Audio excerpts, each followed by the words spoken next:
All right. Hello, everyone. Hi. We have Sabine here, who is Bleeptrack on Instagram and Twitter and everywhere else on the internet. And we're doing a live stream. She's in Germany, so we're doing a live stream at kind of a weird time so that she doesn't have to be up in the middle of the night talking to us. And yeah, a little bit of Alpenglow stuff. We are working hard on taking a whole bunch of our interviews with people from previous live streams and putting out like little five-ish minute video segments of them, so that, you know, even if you couldn't tune in for the live stream, we know that like a 1 hour to 2 hour YouTube video is kind of a lot to bite off at a later date. So we're hoping to like give you some highlights in little digestible forms.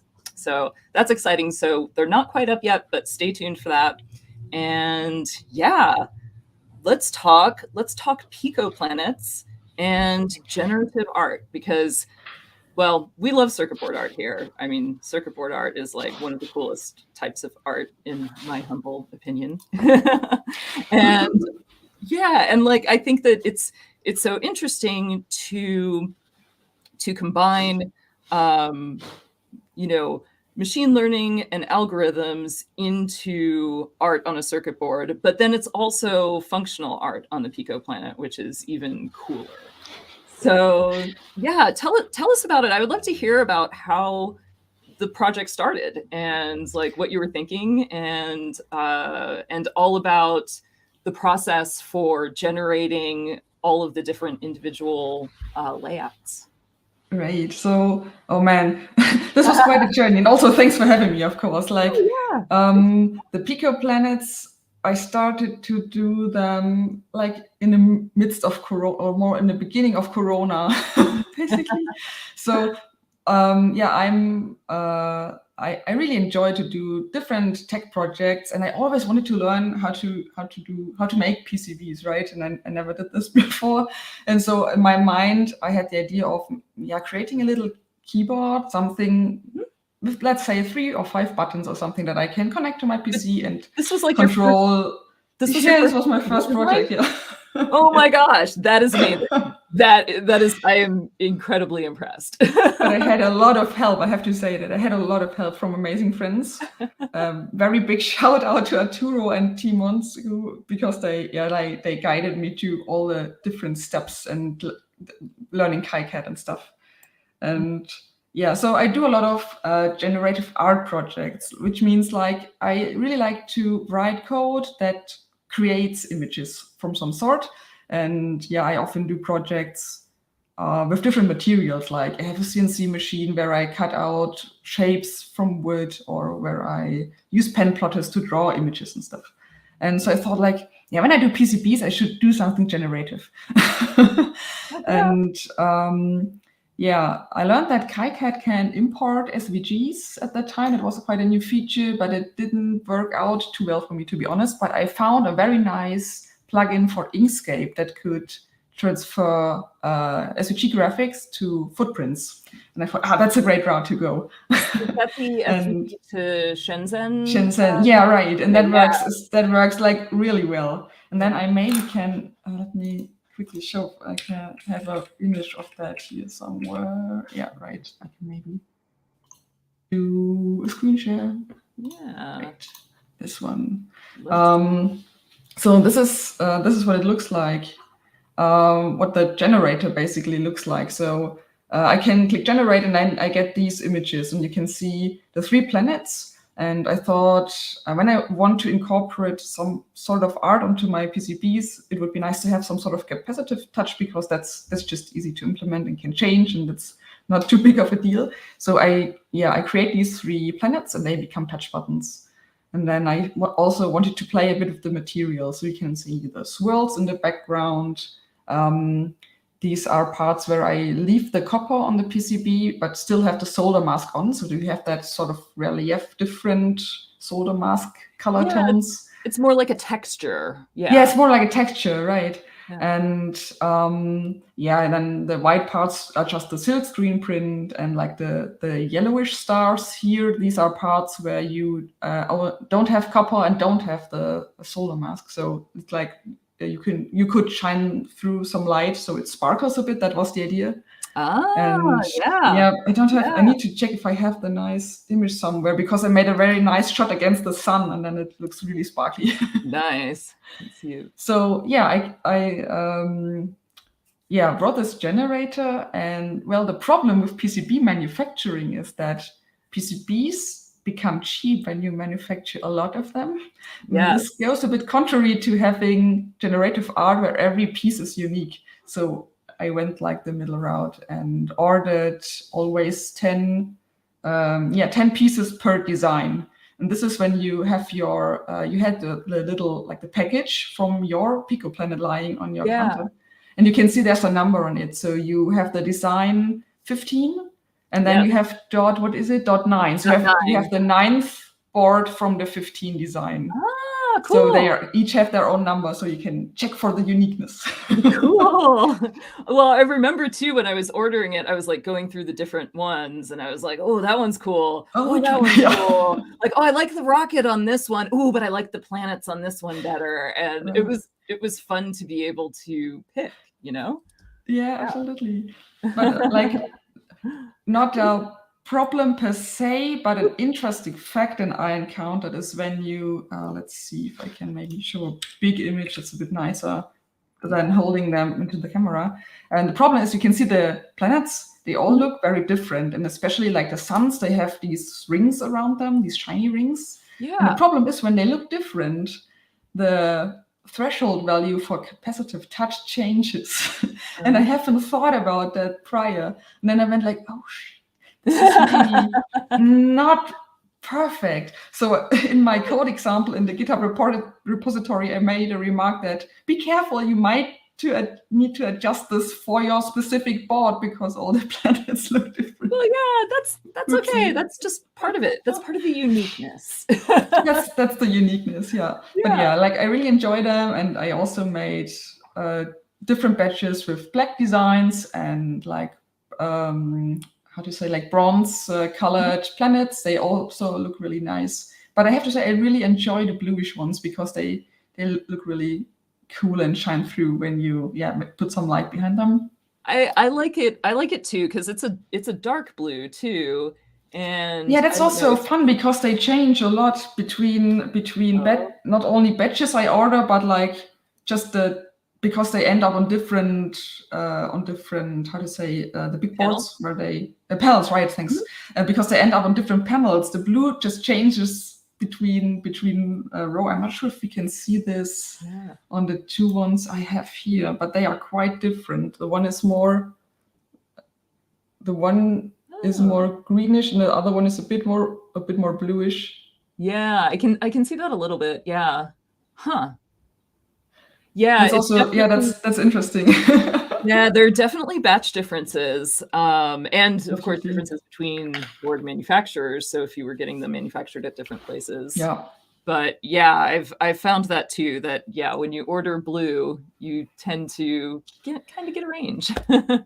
Absolutely, but it's also fun to see like they're all unique, all a bit different.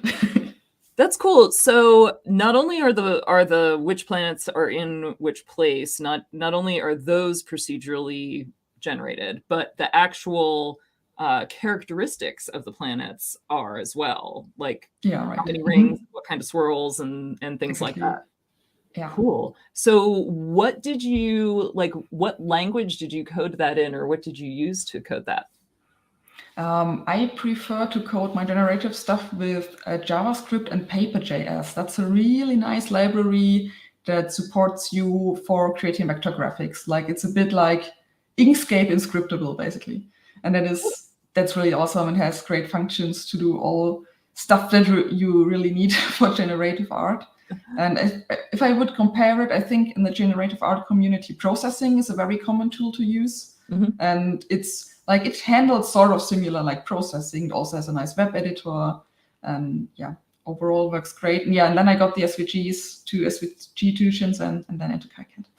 Cool. And yeah, like basically the bottom part, you could say the bottom part is generated, and like the top part where the most of the traces and wiring is, that's what I drew in KiCad. And at first I thought like maybe I could also make this generative, but then I was way too scared to make this generative. No. Let's do this the proper way so it actually works at the end.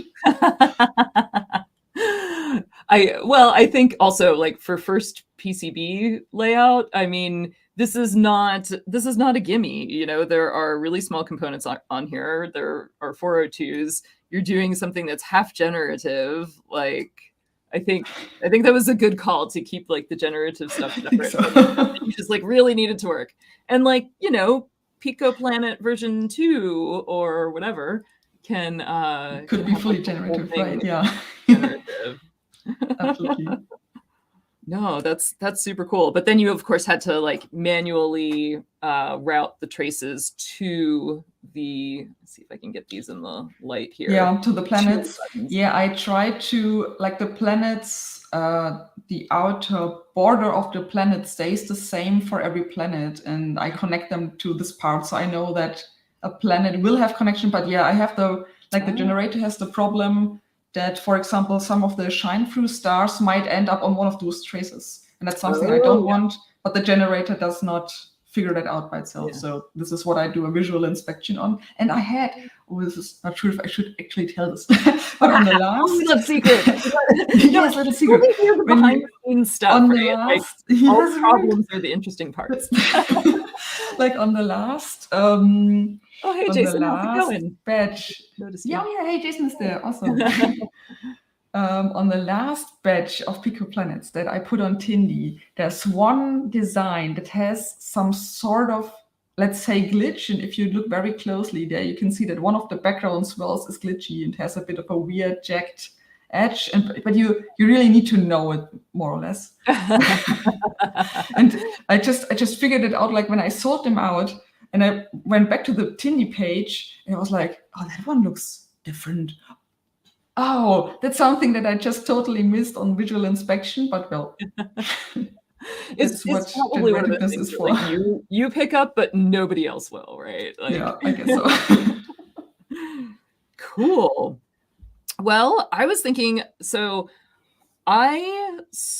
we started out doing something with our board, like, I don't know, I think it was maybe 6 months ago or something, and then we got distracted. And I think that this would be a great opportunity to get undistracted again and finish setting this up to do some little keyboard shortcuts.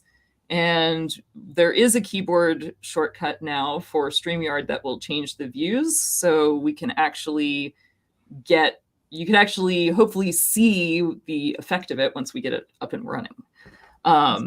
And I should also say that this is a new computer that I've just installed Mu and CircuitPython on. So we're going to see how this goes too. Awesome. All right. And so let's see. So the first step for somebody who maybe hasn't done any kind of CircuitPython stuff before is, so there's a QR code, right, that you have here. And I believe that goes to your GitHub repo, right? That should go to GitHub, right? Yeah. So let's see. I'm going to share a screen now. And I think I'm just going to share the entire screen so we can see. We're going to get a... Maybe.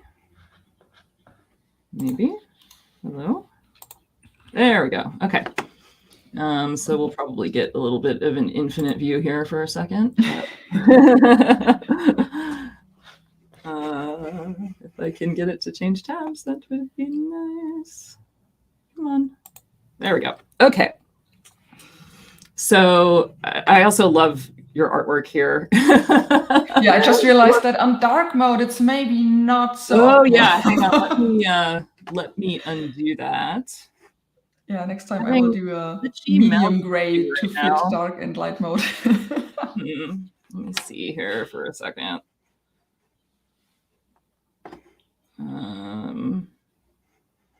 I have a feeling that my new USB hub is not quite. I'll just turn this off entirely for a second, maybe. I sometimes have to refresh. Okay. See? No? Yes? No?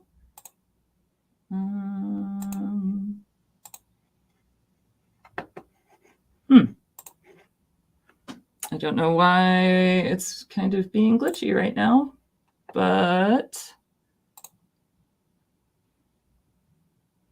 it says it's off, but it is clearly not off. Of course, it doesn't work on the live stream. As usual. Well, we'll just keep it in dark mode. It's okay. Yeah. No There problem. is a black outline here in case you can't. I think that's fine. No worries. But yeah, sorry. I'm definitely one of those people who prefers everything to be dark as much as possible. Otherwise, I'm the same. Too much. But yeah, so your illustrations are super cool, and thank you so much.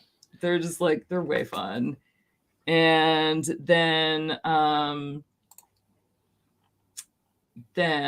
we have all sorts of information about use. So download CircuitPython from circuitpython.org, connect PicoPlanet, and a drive should appear, and then place the firmware on the PicoPlanet and wait, and then CircuitPy appears, and then basically you can get started. So, okay, yeah, I noticed that you recommend, I was going to say, do you have a preference between like using Arduino or using CircuitPython? But it looks like you prefer doing the CircuitPython method. Yeah, absolutely. For maybe different or a couple of reasons. So for me, it was the first board that I actually used with CircuitPython, which is weird to build your own board to use it with, but also I had a different test board from my friend Arturo here, which was a great comparison. So I had different stuff to play with, but it was also like I was used to the Arduino world. But I have to say, if you develop your own boards, it's a way nicer experience to develop for CircuitPython than for Arduino, I have to say. So, but it was overall very fun. And CircuitPython is just so nice to use, and like I grew up with the Arduinos. But having like a nice interactive console to just debug like different values, especially with the PicoPlanets where you have to adjust some values for your planets. This is like a very nice thing to have. Nice. Yeah, that does make sense. Having like that kind of instant feedback without having to do the compile and upload process for adjusting settings. That's a good point. I had not thought of that. I'm still a bit new to CircuitPython, so I'm still sort of getting my sea legs there, I would say. But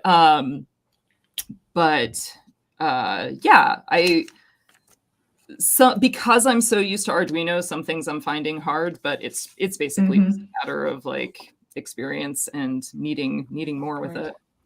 So let's see, I'm going to do this. I think also, I mean, it took a bit of time for CircuitPython to catch up with compatibility on some sensors and accessories and stuff. But I think currently it's really great. I had like some students at university I mentored for, and they are building like prototypes for human-machine interaction stuff. And they're also starting to get more into CircuitPython now, because like the compatible list of devices is really great now. Nice. All right, so we are going to turn on.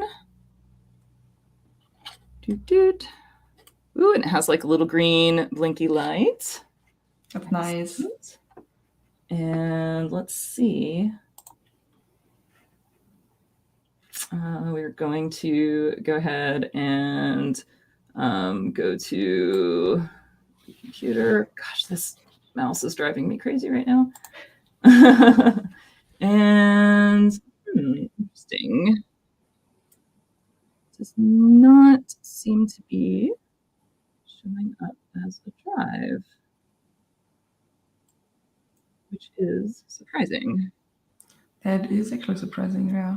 I'm getting a little bit of suspicious. I ran out of USB ports on this computer and I just put in a hub, and the mouse is going into the hub and it's acting a little weird. And so I'm like, could be actually the hub, yeah, right. It could be the hub. We can see if we can run around to the other side of the computer. I did hear something mount. Yeah, so what just mounted? Mounting is good. It also should give you a blue blinking, like pulsing LED. It is. But at least if you have already, I'm not sure if you maybe have, if you have played with already, you could have that some is stuff already going on, which changes the LED, of course. Yeah. I'm getting a little bit of a green LED now. Now we have a. Oh, now I'm wondering if it's a. Oh. So it goes. So we have green and blue. That sounds a bit like CircuitPython could be already running to me. Interesting. So let's see. Do that again. Nope. Okay. Maybe other different thing to check would be if the cable is actually a data cable. A data cable? Yeah, that might be a thing. Yes, I know that one's a data cable. Okay. Awesome. I'm going to rearrange some desktop windows here, I think, and see how this goes. So we'll do that. And then I'm going to steal this cable and then plug it in. Yeah. All right. Got a green and a blue LED again.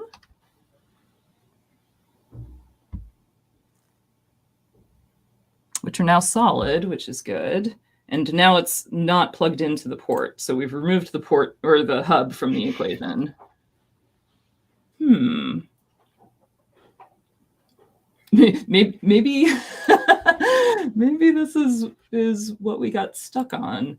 So at this point, is there a way to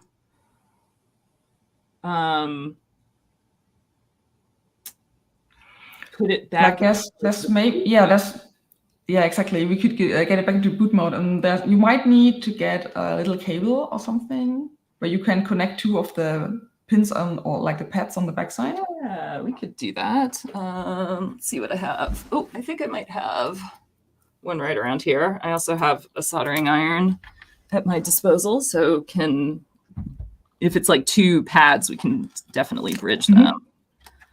Yeah, I just prior to the stream, I also bridged two on mine with just a different USB cable and put the edges on. Okay. Of course, right now, I don't think that the camera view will go. Oh, will kind of go wide enough to get it. We're USB cable distance limited now. That was the idea with the hub, was to have everything in a nicely accessible spot. The best laid plans. All right. So now we're on the bottom. Ooh, I see there's a little reset pad. Exactly, and you need to bridge ground to reset. And but the thing is, you need to do some sort of a double tap, and that can be a bit tricky to do properly. You might need to, you might need a couple of tries, but you should. Oh, there we are. Awesome. Double tap master. Perfect. First try. Awesome. Awesome. Cool. So when you mess up your PicoPlanet, yeah, double tap. This We'll is get how you back to unmess everything. it up. Yeah, but it's actually really useful because if you do firmware upload via Arduino and later on decide to switch to CircuitPython, you also usually need to get it back to boot mode. Right. No, that makes a lot of sense. Okay, so I'm going to go, I think, over to here. Actually, we'll go back to here and so now we have Planet Boot on there. And so now okay, so great. So that's actually the PicoPlanet boot mode. It's not like back to CircuitPython. So it actually is, I guess, because if CircuitPython is running, you should see the drive called CircuitPython. So we would need to get some CircuitPython on that. But you can, if you on the CircuitPython recommended section on the GitHub, you can see the CircuitPython link. Exactly. Yeah, you already. Yeah. And you can download that UF2 file. UF2, yes, we did that. And then, perfect. And then you can just throw it on the PicoPlanet drive. Cool. And then you need to wait for a couple of seconds. Boop, boop, boop. To do its magic. All right, it will unmount and hopefully now remount. And here we are, CircuitPython. Awesome. Cool, yay! That's awesome. Okay, and when you could now enter this drive, and exactly perfect. You should see some stuff. And for CircuitPython, you usually code in that code.py file. Mm-hmm. And if we want to do some keyboardy stuff, we might need to install some additional libraries in the lib folder. I guess at least it was the case 1.5 years ago when I last did this. So let's see if I remember everything I did at that time. And I guess, the CodePy might be, I guess it's an empty file. So I could load code.py in the Mu editor. Exactly. And it's running, the Mu editor right now is in CircuitPython mode. So I will go ahead and navigate and open. I thought that would open. I think it could be that it's just an empty file. So okay, I guess the blank file is actually empty. File is on there. Okay, cool. So here we are, empty file. Clean slate. Awesome. We could, let's see what's a nice thing to start. You can, if you go in the repository, there are some examples. Cool. And I think maybe you could go in the example CircuitPython and let's maybe check out the keyboard text example. Yeah. That's actually one that I got as a pull request, which is very exciting and very nice. To get pull requests from people who did awesome stuff. And also there were 2 people creating little 3D printable cases for the PicoPlanets that also linked in the repository. So nice. That's awesome. That's so cool to see people using your stuff. Cool. I always forget how to download single files. I think maybe if you have Mu already open, maybe it's just easier to select and copy and paste. Actually. Ooh, that's good kind of everything in there. Is that? Yeah, there we go. Cool. So it's awesome. I guess it's currently doing a lot of stuff, and so we have a little red. We have a little red icon, right? I think we need to get at least the library for the HID library, I guess. Yeah. And I think there's also a link on top where we could download that. In the second line, there's the CircuitPython bundle link. Yeah. Okay, cool. Install Adafruit HID library to use the keyboard functionality. So we'll do that.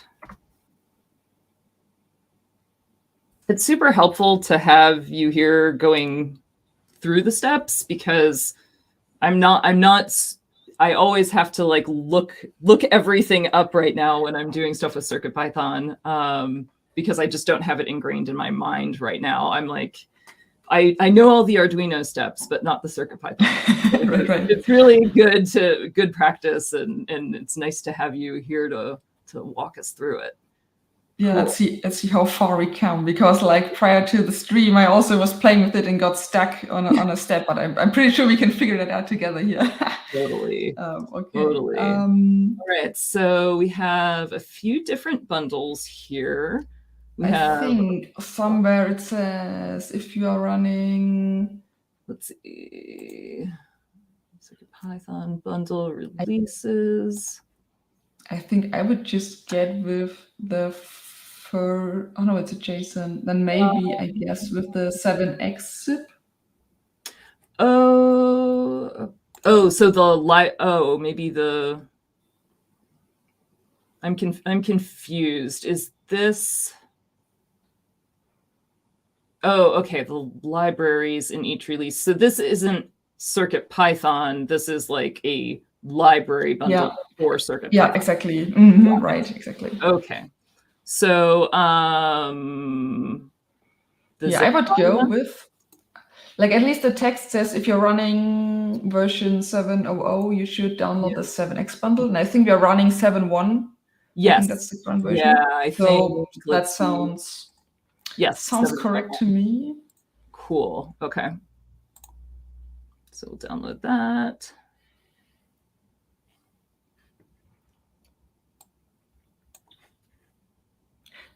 I haven't used Mu, to be honest, so far. Is there a place where you can see the errors?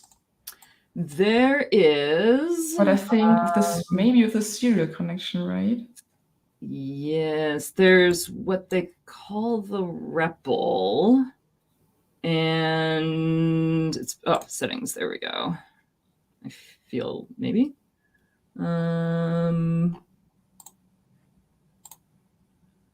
My guess would be if you click the serial button that it shows. Like beneath the save, maybe. Here we go. Yep. All right. Yep. If you press save now, what's it saying? Because maybe some other stuff besides the hit library is missing. Mm. But so far, it's not saying anything, right? No.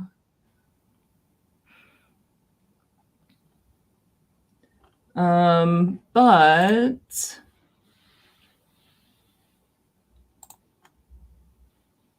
yeah, that is interesting that it doesn't seem to be. I can try Control D. Could be running.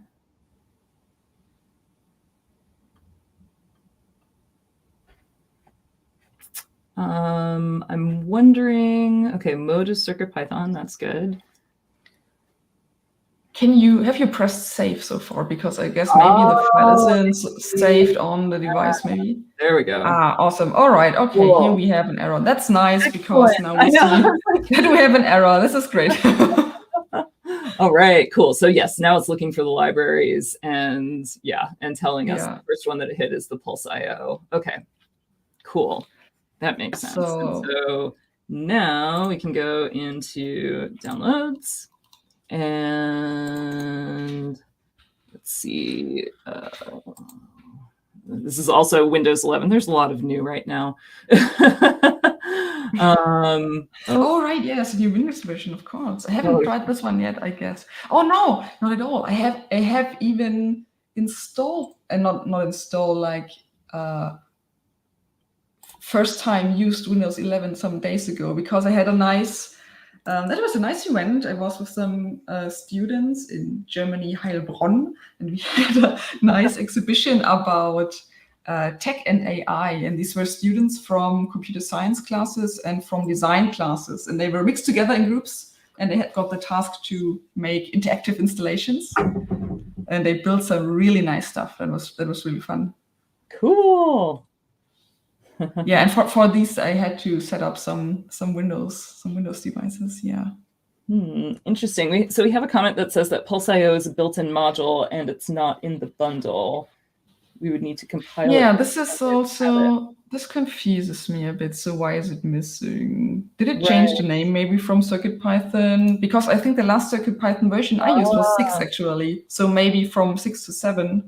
It's not included in the small builds of CircuitPython anymore due to size restrictions. I see. Ooh, so where is it now? But is it in the library bundle now, or do we need to search it on a very different place maybe?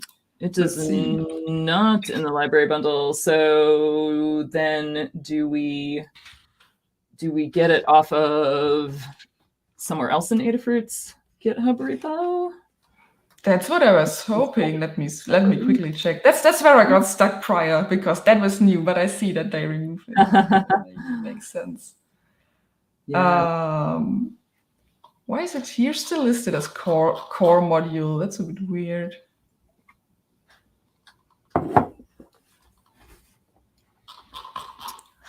Where did it go? CircuitPython libraries. Yeah, let's see. Oh, it's a C module. It has to be compiled into the firmware. You would need to build your own firmware to have it. I see. Maybe this is something I should do for the new CircuitPython versions, I guess. Interesting. But what we could do, I guess, is, let me see. That's good to know. That's something I haven't figured out so far.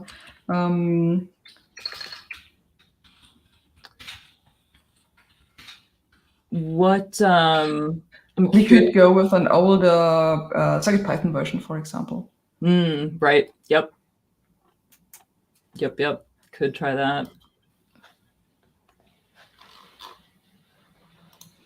I think, let me, which version? Past releases. This is maybe where we want to go. Do that.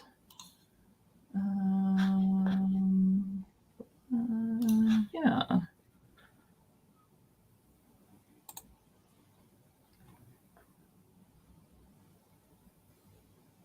I would imagine that would have affected a lot of people. Yeah, so I'm also wondering why nobody got to me and said, hey, why isn't this working anymore? But I guess everyone was like setting it up when I first sold them, and then... Right, and then if you're not changing it, then yeah, then it's just, if you just keep it running, then it's just fine. Yeah, but I mean, I would also imagine like other people who are, using that library, who are using that module on their boards would have run into this too. Yeah. So that's interesting. Actually, otherwise I found the link where you can get the older versions. I can put that in this chat here, maybe. Yeah, awesome.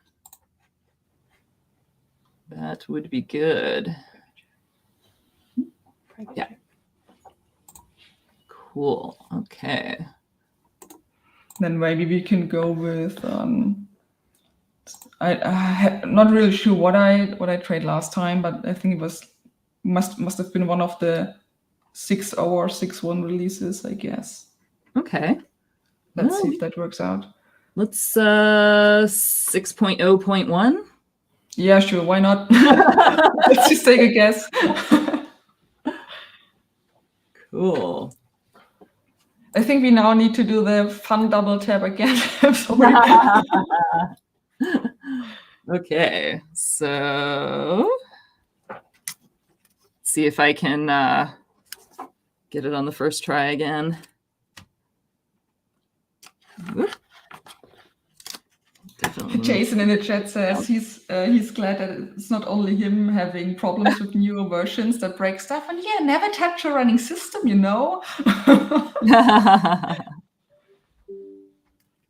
All right, Planet boot. Oh man, you're a pro on double tapping to get that into boot mode. I see that clearly. I try. I've got to be good at something. All right. So, okay, back to downloads. There we go. And now we want the 6 bundle, and we'll drag that over. Ooh, awesome. Cool. Here we go again. Awesome. Okay, Great. and now So I actually think I'm going to copy all of exactly. that.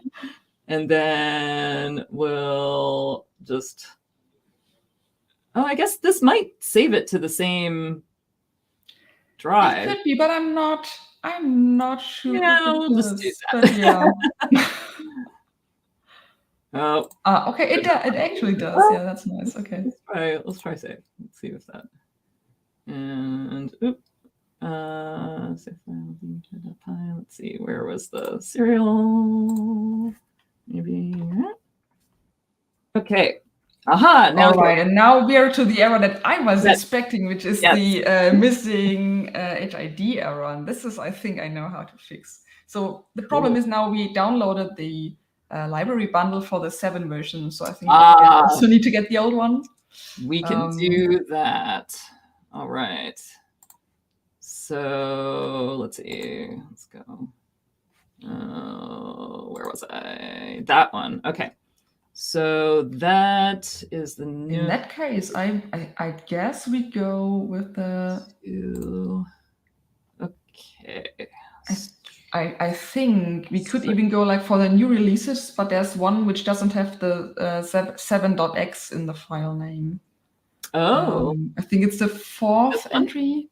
I guess so, right? Sounds like Python bundle Pi. Could be for the hopefully older releases. Oh, okay, yeah. Yeah, I know. I think you are correct. Chat, tell us if we're wrong.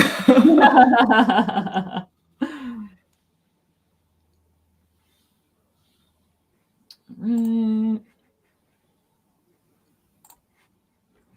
Back to downloads. All right, so now we have the non-7 bundle. Oh no. Yeah, Deshipu, you're right. I should have tested it before, but to be very honest, the house movement stuff was like all over my life for half a year, or fast, or maybe more, a complete year now. So I'm a bit behind on testing stuff on my boards. How is the tiny house going? That has been. It is. I mean, I'm already in it, so this is all why it's so echoey, because the room is still empty. Like we have 2 rooms. The room like this direction next to me is the living room and kitchen, and this is the office.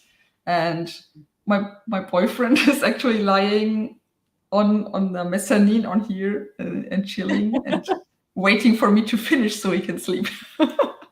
But yeah, like it's awesome. It's a great thing. And if you want to check it out, how it actually looks, I have a video on my YouTube channel. So on the setup process, because that was, holy moly, we had a 220 tons crane in front, like in our street, to lift the house on our property. That was that. Oh well, that was quite an experience. That must have been a day. Yeah, we got the new library bundle, right? Perfect. Yeah, so I have the new library bundle. Yeah, you already found the folder. So yeah, I'm just gonna copy this and then go back to CircuitPy and then lib folder. Should go in the lib folder, right?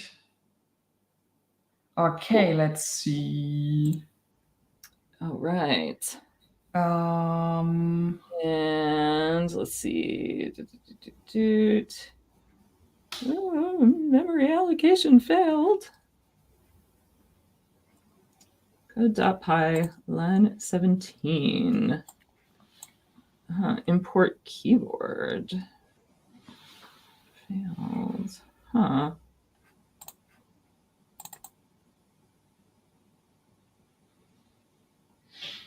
Nope.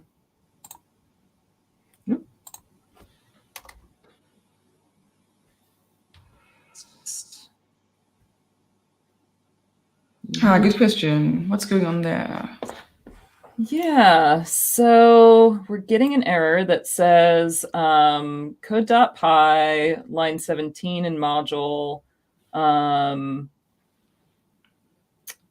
so code.py line 17, which is where it imports keyboard from the HID library.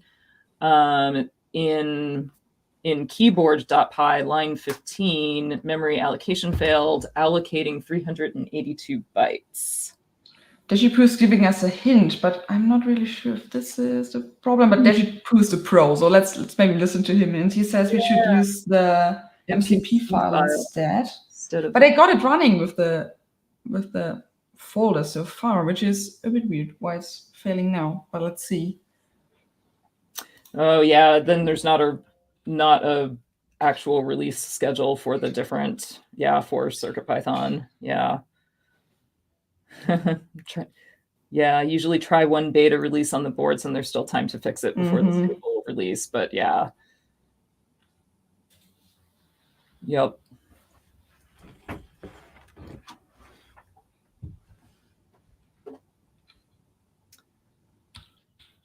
It's good to shoot for that, but yeah, it is true. It's like you have something, you have a piece of hardware, you write code for it, it all works. You're like, great, I'm done. I don't have to worry about it anymore. And then you have to support it for eternity. Exactly.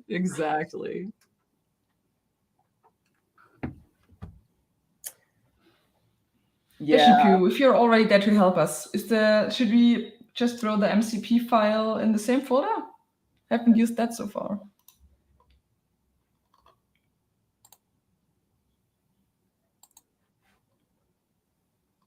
Make sure to remove the .py file once you copy the .mpc file. Okay. All right. So I'm not familiar with the MPC file. What? Maybe we can check the library zip that we downloaded, and I guess it's somewhere in there. I think there are folders, and I think there's a bunch of seal files flying around. Yes. So that's my guess. So okay, so that let's just okay. So right, and the HID and maybe you scroll down a bit. I think there's there we go. These guys? Oh yeah, maybe. Oh no. We have MPC 3XXX, 230XX, and 2515. Or maybe we need to download them in a different zip. Let me just check.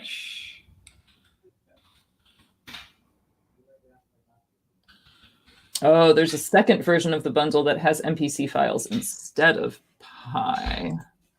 Okay, let's look at that.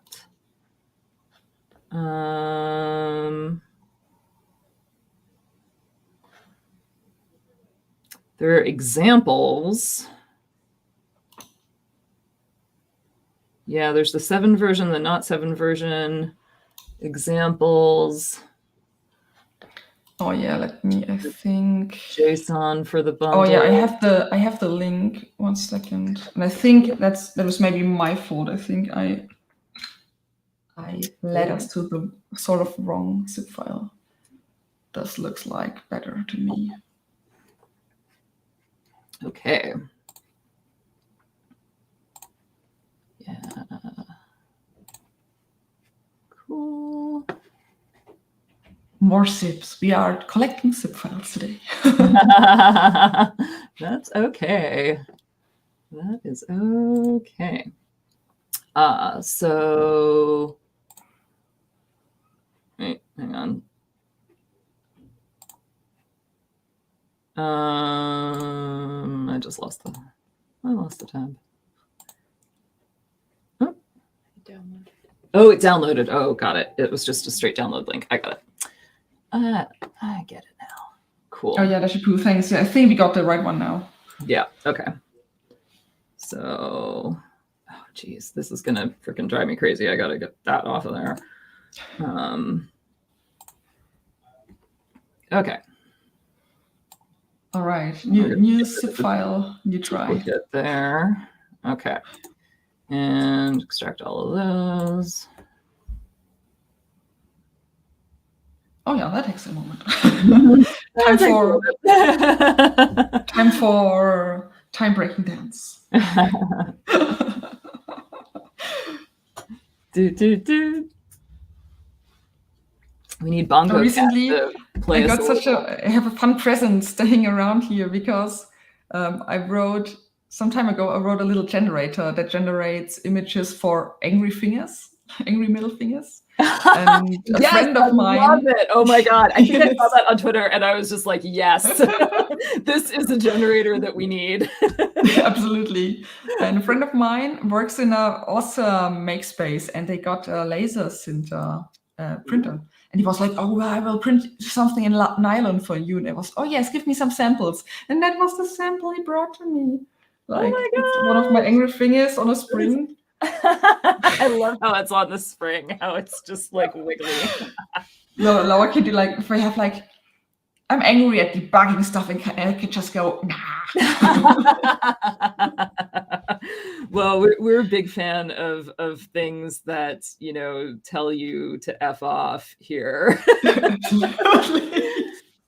One of the things that I made that's on our Tindy store is what I call the F unicorn, and it's an Arduino compatible circuit board with a unicorn, and it says "fuck you" written in cursive LEDs. Oh, that sounds perfect. Yeah, it's very cathartic. You just press the button and it just says it for you. Perfect. That's all awesome. Right. So now we have the MPi version of Aphid, which is cool. Good. Awesome. All right. So I'm just going to go back one up, I think. No. Oh, there we go. And what am I going to do here? I'm just going to copy that and put it a million windows open now. All right, I'm going to delete that one. Yup. And then paste the one that I just copied, hopefully. Maybe. Maybe by accident, we just copied the folder name. At least that's the stuff that I always do. Yeah. Let's see. Oh. There we go. Okay. Oh yeah, look at that. We have starting. So let's maybe, before we press stuff, maybe let's take a quick look at the code, what it actually does. So because I'm not really sure what buttons it currently actually presses. So let's scroll a bit down until there should be a part in the code where you see, exactly, we are here in the while true is a weird loop, you know, but it's like an easy thing to keep it going and checking. Yep. And you have these lines. To the loop in Arduino. Yeah. Exactly. Yes, exactly. Like the for loop in Arduino. Yeah. The main loop in Arduino, yeah.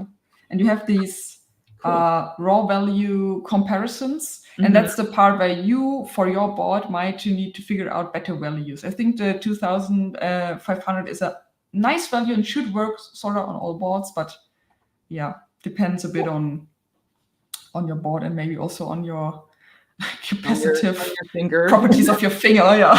Yep. How much capacitance your body has, yeah. Exactly. And you can see currently it seems like it's doing like copy paste stuff, right? Yeah. You have like a control V, control S, and control C going on. Yep. But we could. I'm not sure.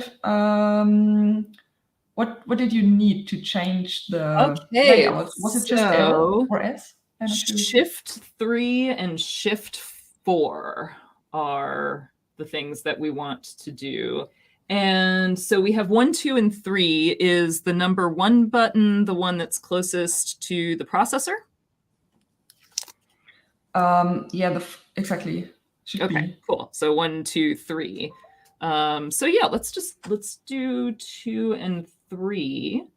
So I believe that. Yeah, I think we can guess a bit on the key code, but if it's not working, maybe we need to look it up what the proper. Ooh, it gives me some auto suggestions. So let's try. I'm assuming here. We'll see if this works. We have set up some of Adafruit's macro pads, and they use the same kind, they use the same library. Oh yeah, awesome. Yeah. Dashipu's giving me great tips. I mean, I think we need to maybe I need to give you a call, because that sounds cool. You can use .value now, which is a bool, and it will auto-tune at startup, because that would erase all the find your own value problems I currently had. That's so good to know. Thanks so much. That's a very great tip. Yeah. So yeah. Okay. So let's see. Let's see what it does. See if it does it. I'm going to not put my computer back. Well, actually, yes, I will stop screen sharing here. Hang on. For this to work properly, I believe. Okay. So we have, so that is the group. This is the group video view. Did you save? Oh, right. Thank you. Save. Oh yeah. Save. I forget that part. Okay. Oh. Oh no, invalid syntax. Oh no. Okay, I guess we did not. So keyboard.send, so keyboard.shift is right, because that's commented out. I guess the force maybe does need something different, so right? Maybe it's not key code 3. Maybe it is. Let's see, I didn't make any other mistakes. I spelled shift properly. I think you need to write it out as a word, like 4 in the letters. Yes.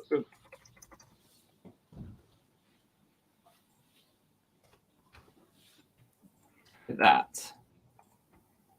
Okay. Is it happy now? I think so. Yes. It is starting. Okay. All right. That looks good. Let's see if it works. Okay. So we're in the group layout. This should be the spotlight layout. Oh, it's working. Way awesome. Woo, that's so cool. Perfect. Yay. Oh yeah, you can, sorry, turn that off. phone is going off because it's, exciting phones are exciting. That's fine. Oh, cool. Oh, I'm so glad it worked. Awesome. Yay. We figured it out. We did. Thanks so much for the help, chat. That was very, very great to have you. Awesome. No problem. No problem. And thank you to everybody in the comments. I'm not sure how to pronounce your username, Deshipu. That's what I say. Is it? I hope it's correct. Ship you. But anyway, thank you so much. That was a big help with figuring out what versions of the libraries and everything to use. So cool. Make sure to delete the old ones. We can use .value now. Cool. Yeah. And I guess I have learned I should update to the 7.0 version now. Well, something to do in the next week. There's always something to do, for sure. Yeah. For sure. Of course. Yeah, like that's the fun and the pain with tech, right? It's cool to have new stuff, but also keeping everything maintained is always a bit of a pain. Absolutely. Yep. Well, cool. So you have some more show and tell, yes? Yes, of course. Yeah. There's something. So how should I introduce it? So I am currently doing residency as an artist in residence at 42 Heilbronn. Like, it's a coding school, fun place to be. And I had a chat with the one of the, basically the boss of the institute, and he was like, "Oh man, I love your generative stuff. Someday you should do some stamps." And I was like, "Oh yeah, generative stamps sounds like a good idea." And then in December, I got me my own laser cutter finally. And so I got inspired to do some generative stamps. And this is what let's see if I can hold that in the camera, because I don't have so cool images of that. Let's see if that works. So I do stamp sets of 3 pieces, and they fit together sort of like dominoes is maybe the wrong word, but they interface each other. And there's always a stamp which only has one side that interfaces, one that has two sides, and one that has three sides. Oh, interesting. And now you can like put them together in different arrangements and form new images. Let me see if I have one of the stamp pictures here. Yeah. Maybe I have. Oh yes, I love it. It's kind of like a cross between like a Celtic knot and a maze. Yes, exactly. Like it's like Celtic knot, or maybe also a bit of like Art Nouveau swirly stuff. And the tiling, the tiling process is called structured tiles, and they like the person who came up with structured tiles did it with squares to interface each other and makes cool patterns. But I thought like if I want to make stamp sets where you have all the variations, like one side, two side, or all sides, or and you have a square, you get actually a lot of different variations, because if you have a square, you can have the opposing sides connecting, or like the matching side, exactly, these sides connect, and then you have even more variations. And so, oh man, these sets get so huge with the squares. Let's do triangles first. Like you can, like with this set I made, for example, like this pattern or this pattern. Oh, cool! Very cool. And that's really fun. And like all these, and of course, like the stamp sets themselves are unique because they are generative. And you can also make unique patterns with your unique stamps, so it's double unique, double generative. I love it. I love it. They are fun. So far, I don't sell them currently, but I was planning to put them somewhere on, I'm not sure, something like Etsy, or maybe finally find the time to set up my own shop on my own website. But I sent them out to my patrons, and I have on my patron website, I have a tier where you can pay $10 or more, and then you will get nice generative goodies twice a year. Very this time was generative stamps. Cool. That's awesome. Yes, and we should have a link to your Patreon in the description in YouTube. So yeah, subscribe, join Patreon. Follow you at all of the things, Bleeptrack on Instagram and Twitter and everything. Cool. So what are the different variables that are being manipulated for the stamps? I mean, there has to be something for like how many exits per edge there are, they're small or big. Let's maybe put that back on the camera and get my camera to focus. Here we go. Yeah, you're exactly right. Like I have these points where they interface, and I choose a random number between, currently I think it's 2 and 4 points, and I choose a random place on half of one of the edges, and then I mirror them over to the other half. So I make sure that all of them can connect. And then there's a lot of randomness in how the swirls go. Yeah. And of course, I need to make sure that like the lines that connect have the same thickness, because the thickness also changes in the pattern. And these are the main things that are constraints, and the rest is more or less a big bunch of randomness. That's cool, though. I mean, I think that's the whole, like, that's one of the most interesting things I think about generative art, is that mix of certain things that are fixed, but yet randomness controlling it all.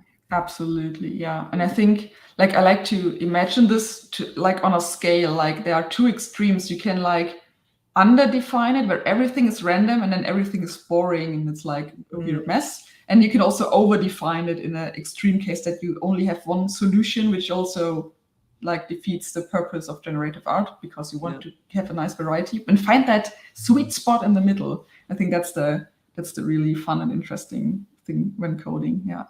Yeah, definitely. So tell us about, how did you first get into STEM and into programming? Like, what made you choose computer science? All that stuff. So I think I was always sort of interested in tech, but like, let's say when I was 10, I think I got my first own computer, and it was more of a gaming machine. Like I really enjoyed like gaming, and I had a game that was called Pets, where you could like a Tamagotchi game where you had cats and dogs. And sometime I figured out that the files that define the cat or the dog breed, where you could like adopt dogs, could be manipulated in hex editor. And I found like tutorials online and a fun, actually German community. And I think these communities, they exist in different types around or areas around the world, but there was their own German community for this game. And they had like tutorials how to open the text editor, find the right spot in that file, change values so you get blue dogs or something. Nice. And that was my first introduction into some sort of hacking of some sorts. And I never realized that it was some form of hacking until like 20 years later, when in retrospect, I was like, when I was manipulating files with an hex editor when I was like 10. That's actually quite mind-blowing. And so yeah, I was Charlene, who's Chardane on Twitter, she had a very similar story where she first got interested in coding through a pet game where you could actually like make your own and like make your own little pets and avatars and things like that. So that's cool. That's so cool. Fun. Yeah, that's awesome. Yeah, and I think over time, like I think when I was in school, my main idea was I wanted to study something with design or theater or I don't know, something very different. Yeah. And yeah, more and more I realized that I really enjoy coding, but sadly in my school we didn't really have coding classes. So there was some form, but the teacher either really couldn't code himself or at some time we had students from university give coding courses. And that was fine, but they were maybe not always the best teachers. Yeah. So yeah, there's always a trade-off. But yeah, I realized that I really enjoy that. And I started digging a bit into a very obscure game engine where you could make point-and-click adventures. And I more fell into that rabbit hole because I enjoyed drawing like the sprites for the game. And then I got into, I also need to code this. And then figured out how that script language works and stuff. And then, yeah, I decided to study media computer science. Because I was afraid that the regular computer science curriculum was too difficult for me. But in hindsight, it turns out in my university, they are like 95% identical. And like media computer science even has more computer science in it than the regular one, because the regular one has to choose from a different subtopic like mathematics or physics or something. And the media computer science people, they do computer science for human machine interaction. So in hindsight, it was by accident a very good choice. Excellent. And so yeah, I did my bachelor's, did my master's, and currently I'm also doing a PhD. But I have to say, in the Corona times, I am a bit slow in doing research because I also have so much fun in doing my own projects. But yeah, for the science stuff, I currently work on machine learning, where I want to train neural nets to support artists when they draw. So I work a lot with vector graphics, not only on my generative art stuff, but also on the machine learning side. Cool. That's super cool. Can you give an example of how an artist would be helped by? Yes, I think, let me quickly see if I can find the slides from my last presentation I gave somewhere. Let me see, how was it called? Oh yes, I have it. I'm just thinking, like, does it also help people who have limited art abilities make stuff that looks good? That would be awesome. Yeah, that would be sort of a final goal. The thing is, the thing I'm doing is currently so low level that it's not so useful for many people. But I can maybe super quickly jump through some of the stuff I I showed at a conference. And the thing is, usually when you do machine learning, you need like huge data sets to train a net. And that's a big problem. But there's like a sub-genre of machine learning, which is called either one-shot learning or zero-shot learning. It depends a bit on what you want to do. And in these cases, you can present only one example to the neural net. And this is what I'm trying to do here. So these blue drawings are examples, and then the neural net tries to recreate them, but not one-to-one, but it tries to do deviations, like similar images that fit to the aesthetic some sort. This is what I was trying there. And that worked okay-ish. I'm currently trying to do this in a better way, but it hasn't been published yet. And then I found this interesting, and I found out some ways to implement this into fun tools. Like it's maybe not super helpful, but they are fun to use, let's say it like that. So one is like an autocomplete. So you start the line, and the AI finishes it in the manner of the image you presented. So in this case, like the swirls thingy is activated, and you can start the line, and then it completes it with fun swirls. Nice. Then I have one, this works more like stamps. So you can just click in your drawing plane and select the style you want, and then it will draw one stroke in that style there. And it tries to figure out what is around that stroke to change what it will draw. But yeah, in the user study, this was not so well accepted as a tool. The last one is this one, which is a bit similar to the autocomplete one. It's more like you start to draw, and then you can choose from different suggestions what you want to. I like that a lot. That's super cool. Yeah, I always wanted to put it online, but the problem is it's so fiddly, and you need a bit of resources that I haven't found a really nice way to deploy it without needing to buy like a more advanced server or something. So yeah, that's why there's because I really like to open source my stuff, because usually like I open source everything, but this actually is not open source yet. Maybe I should just at least throw it in some GitHub repository. But yeah. Cool. Very so cool. Yeah, not super helpful, but fun. Well, you never know what is going to be helpful to what person, right? Yeah. And I mean, like for me, I think like the thing where you get like the suggestions and can pick your own path, that has appealed to me, just because when I'm drawing, because I don't have great drawing skills, like I can sketch things okay, right? But having that choice so that you can so that I can pick what is what is closest to the image in my head, right? That I'm trying to portray. I think that is very interesting. Right. So yeah. Yeah, sometimes it's also helpful, because I usually draw with a graphics tablet, but on some devices you just don't have one, or you don't have one with you or whatever, and you're drawing with the mouse. And this is like drawing with the mouse just sucks. And if you have then like some sort of guide, that makes it way more workable. Yeah. Cool. Well, awesome. I can also, if you're interested, I also could show you. Let's see, what else do I have? Where'd the image go? Oh yeah, here it is. Because that was also a fun story, but it's a bit of an older project. Let me see.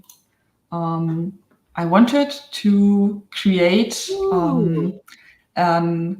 garden chair for me, basically, and I thought some sort of like wood lounge chair, and I wanted to do something on my CNC machine.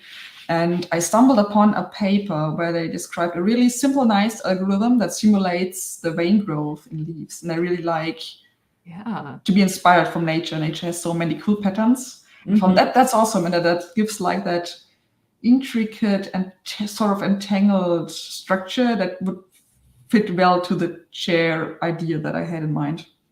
Cool. So, I lost my mouse cursor. Here we go. And so I let it grow not in a leaf shape, but in a rectangular. And then I threw it on my CNC machine. And Oh, well, that CNC machine. Like, it's a self-built one and it's a bit wobbly, and I'm not really trusting it too much. And this is why I always stand beside it. And also, I don't have an automatic vacuum suction thingy attached. So, yeah. And that took forever. Like, I think just that one part was like 5 hours of only milling. Oh my two gosh! of these Wow. parts. But the chair that came out of that really was nice. That is amazing! Wow. It looks a bit flimsy, but it's actually quite sturdy. So it's like 22 millimeter birch plywood, and like this plywood with these fine layers. And this is very sturdy wood, so it works really well. But the problem with being an artist is you build something to use it, and then it ends up in a museum. And oh well. So I made a chair, and I think I used it for. I brought it to Chaos Communication Camp, which is quite a big hacker camp in Europe, a really big hacker camp actually in Europe. And I had it there for a week, and then I came back and had to put it in a museum for a few months. So I could only enjoy it after that time. But yeah, I still really like it. And oh man, like very underestimated the surface you create, because when you mill it, especially from like a flimsy CNC mill, you need to sand it down by hand. But if you use a design that creates such a huge surface with so tiny details, and I was sanding forever. Oh, I can only imagine. But now, so could people who are visiting in the museum actually sit in the chair, is my question, or was it just viewing? It was not planned for them to do, but I mean, if someone was would have tried it, I'm not sure. Yeah, maybe. I'm not sure how the staff of the museum would have reacted. I don't know. But yeah, I had several people sit on it, and it works quite well. And if someone out there wants to mill it themselves, I have the files on my website, but I can not really recommend it because like it just takes forever. Well, but that's why it's a CNC mill, right? Yeah, right. But if you have like flimsy CNC mills as I do, you have to wait forever and stand beside it. It's like hearing protection and like vacuum for 5 hours. Like, oh, this is so boring. Oh well. Oh yes. But if you, because before that, do I have this video? Oh yeah, this one. That's a nice example that I always show when I talk about like the generative spectrum that we talked before. And this is a project. Yes, also I think 4 years old now or something. It's called Overflower, and it creates like these images that are like mandala flower succulent mixtures. And these are, I think, a really nice example where you have like, you create images that fit together, but each one is interesting enough on its own to, be nice and worth the look. Yeah. Super cool. I love that light table that's underneath the pen plotter too. That was a total accidental discover because I had my, it's an AxiDraw, a super nice device. So if someone of you is searching for pen plotters, get an AxiDraw. They are really awesome. And evil mad scientists are cool people. Yes. Great stuff. They're awesome. Lenore has been on the live stream. Oh yeah, it's awesome. Yeah. Absolutely.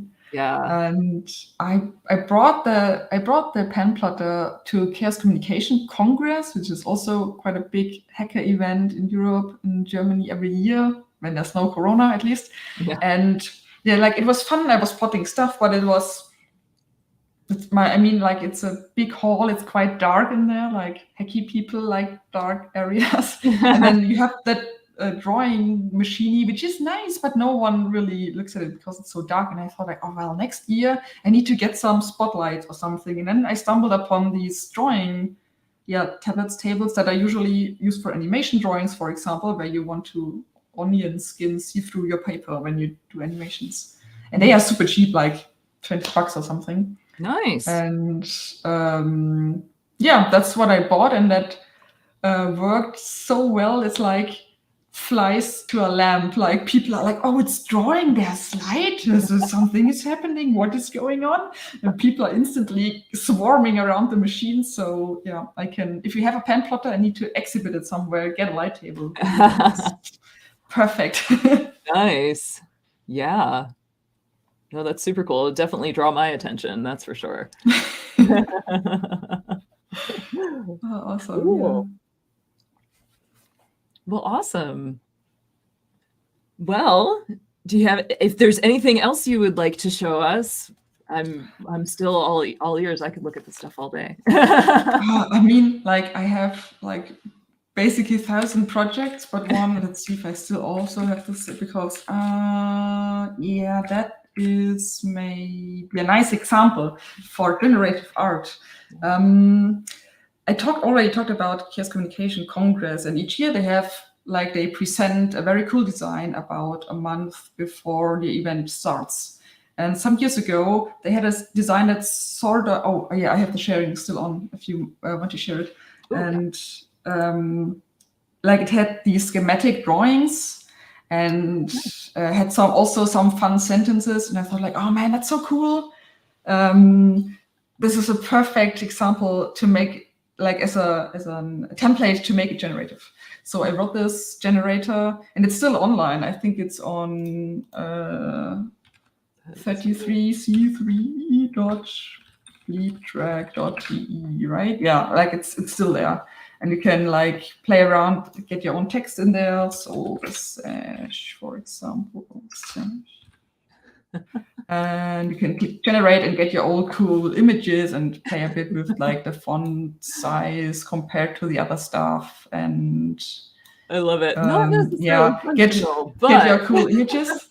And I threw this out on Twitter and didn't think about much. It was like, yeah, just maybe someone finds this fun to use.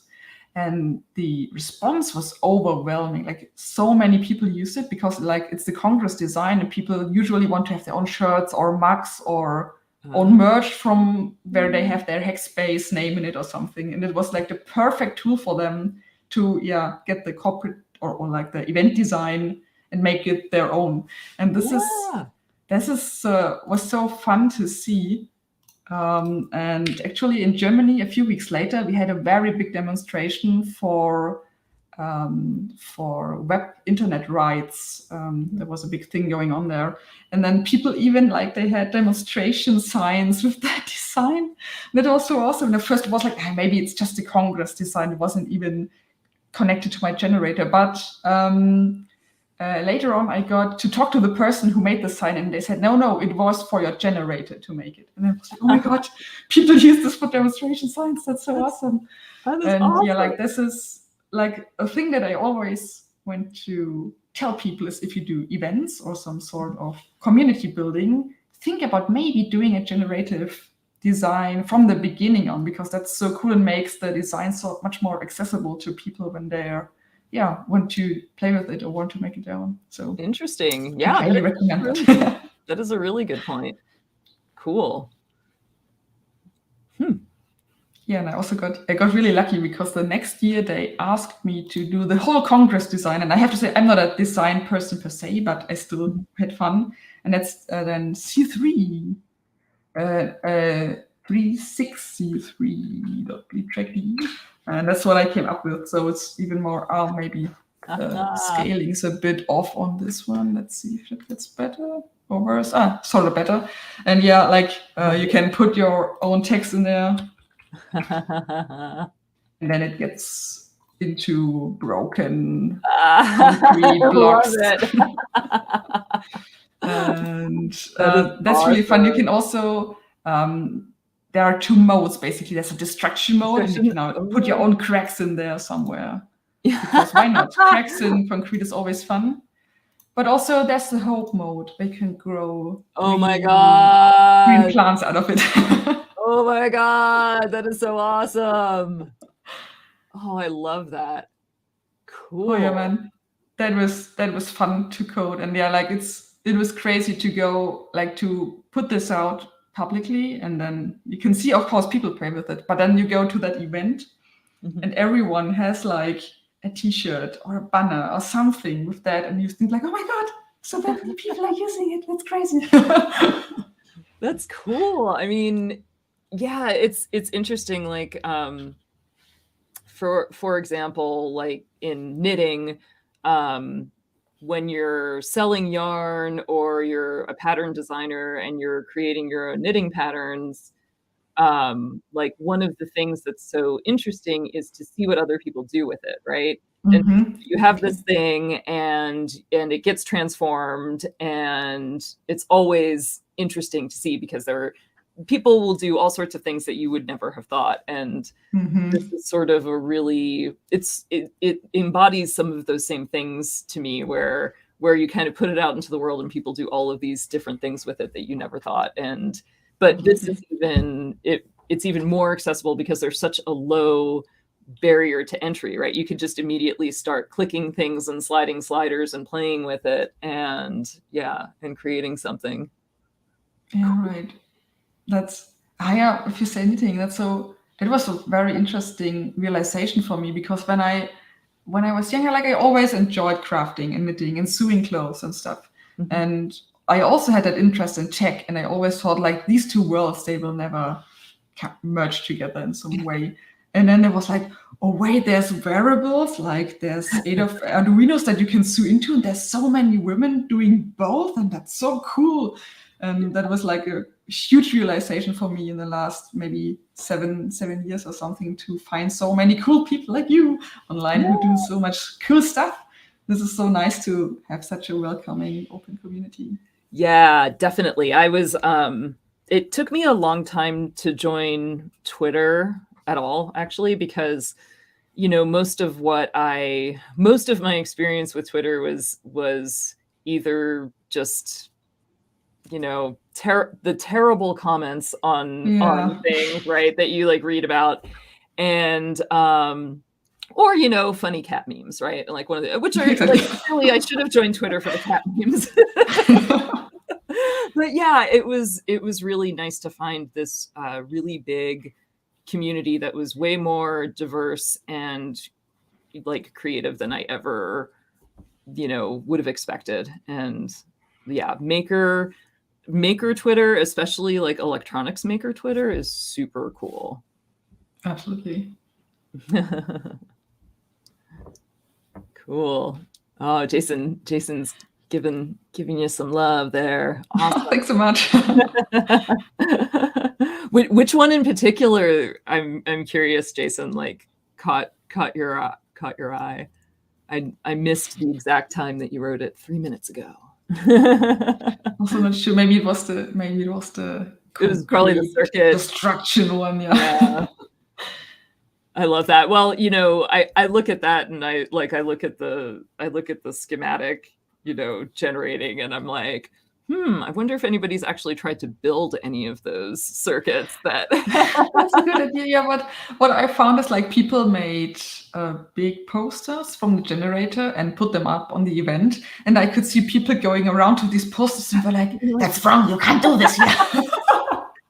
Which is just fun, right? It is so fun. I even had some photos where people like corrected the schematics, and I was like, no, this doesn't work here. You can't do a resistor here. No. The destructive text generator is. Oh yeah, nice. Yeah. That's funny. I mean, yeah. People are sometimes a bit too serious, and it is enjoyable to troll those people. Absolutely.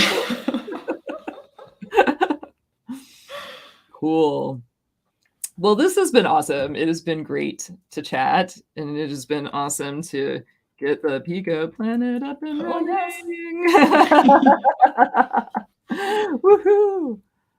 Awesome. I had a ton of fun. It was so much fun. Yes. And thank you everybody for joining us. Thank you very much for the assistance in getting the PicoPlanet up and running, and for all your good comments and everything. So cool.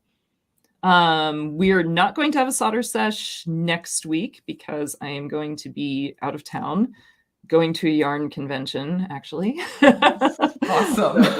I know it'll be fun. Everything was on hold for 2 years, so it'll be the first first one that I've been to in a while, and nice to see friends and stuff. So do you have a secret to contain yourself when you are on such an event like a yarn convention that you do not buy everything? I have so much yarn. I have so much yarn. I have more yarn than I could possibly knit with. And so it is less tempting to me now than it was when I first started, which is when I like bought everything. But there's still, you know, no matter how much yarn you have, somehow you never have the right yarn for the project that you want to make. Right? Exactly. I mean, I feel like that's like anything, any kind of hobby. It's like, it's always like, oh, well, I don't have exactly the right thing, so I really do need to buy this other thing. And, you know, always. Yeah. So, but yeah, it should be good, but I will probably have some restraint and mostly like help some friends with their booth and stuff like that. That helps if, you know, having a job to do helps with the spending money. Cool. Awesome. All right. Well, I think with this, we will play ourselves out here. But thanks again, and see you all next time. Thank you. Bye.